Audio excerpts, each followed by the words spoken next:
Assalamualaikum warahmatullahi wabarakatuh. Perkenalkan, kami dari kelompok 1 yang beranggotakan 4 orang, yaitu Feni, Mutia Safen, Geraldo Septian Marli, dan saya sendiri Mutia Anggraini.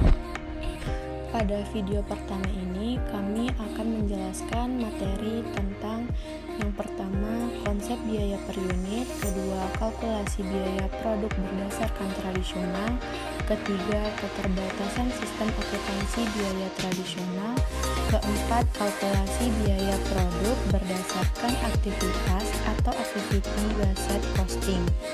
Yang terakhir, klasifikasian aktivitas. Baiklah, materi pertama tentang konsep biaya per unit yang akan dijelaskan oleh Feni.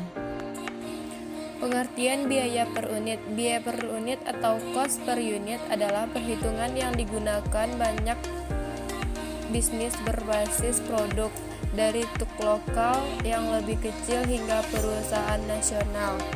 Cara menghitung biaya per unit: pertama, tentukan biaya tetap, kemudian identifikasi biaya variabel, kemudian ketahui unit produksi, dan selanjutnya masukkan biaya tetap tersebut, biaya variabel, dan jumlah unit tersebut.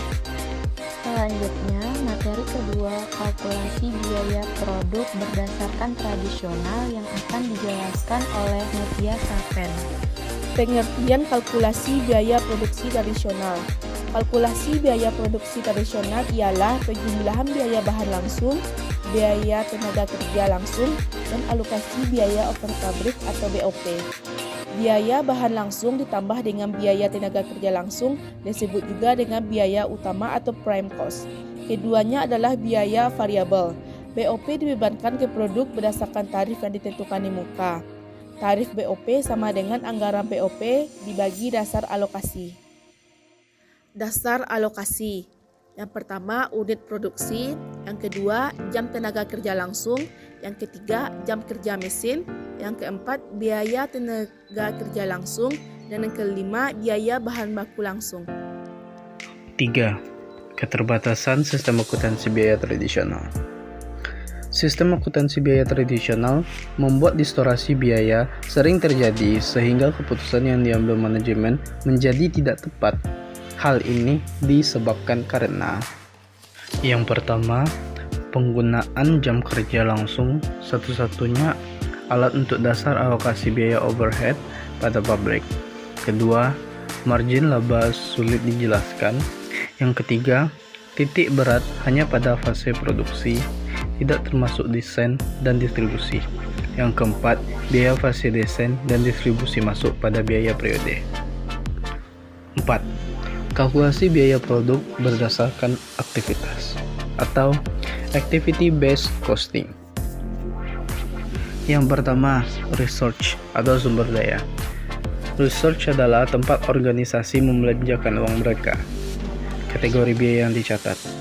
Sumber daya didefinisikan sebagai elemen ekonomi atau uang yang diterapkan atau digunakan dalam pelaksanaan aktivitas. Yang kedua, research drivers atau penggerak sumber daya. Penggerak sumber daya adalah dasar untuk menelusuri sumber daya ke aktivitas. Penggerak sumber daya didefinisikan sebagai ukuran kuantitas sumber daya yang dikonsumsi oleh suatu aktivitas. Yang ketiga, aktivitas. Aktivitas adalah unit kerja. Jika Anda pergi ke restoran Anda untuk makan siang atau makan malam, pelayan atau pramusaji dapat melakukan unit kerja berikut. Yang pertama, kursi pelanggan dan menu penawaran. Kedua, mengambil pesanan Anda. Ketiga, mengambil pesanan ke dapur. 4. Membawa makanan. 5. Mengisi minuman. 6. Menentukan dan memberi tagihan. Ketujuh, mengumpulkan uang dan berikan kembalian. Dan ke-8, menghapus laba. 4. Activist drivers atau penggerak biaya kegiatan. Seperti penggerak sumber daya yang digunakan untuk melacak sumber daya ke aktivitas. Penggerak biaya aktivitas digunakan untuk melacak biaya aktivitas ke objek biaya. Dan yang terakhir, cost objects atau objek biaya. Objek biaya dapat berupa pelanggan, produk, layanan, kontrak, proyek, atau unit kerja lain yang menginginkan pengukuran biaya terpisah. Baiklah, materi kelima, pengklasifikasian aktivitas yang akan dijelaskan oleh saya sendiri.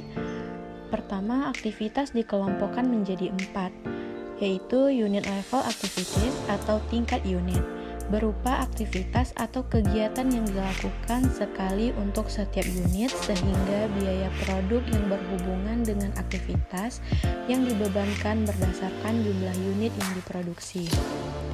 Kedua, bed level activity, tingkat batch, yaitu berupa aktivitas atau kegiatan yang dilakukan untuk mendukung produksi sejumlah order tertentu atau batch. Yang ketiga, product sustaining activities, berupa aktivitas atau kegiatan yang dilakukan untuk mempertahankan eksistensi suatu produk, pemeliharaan produk, pengembangan produk, dan inovasi produk. Yang terakhir, facilities sustaining activities, berupa aktivitas atau kegiatan yang dilakukan untuk mempertahankan eksistensi perusahaan seperti pemasaran, sumber daya manusia, pengembangan sistem, pemeliharaan fasilitas, dan lain-lain. Baiklah, hanya itu yang dapat kami sampaikan. Salah dan kurangnya kami mohon maaf. Assalamualaikum warahmatullahi wabarakatuh.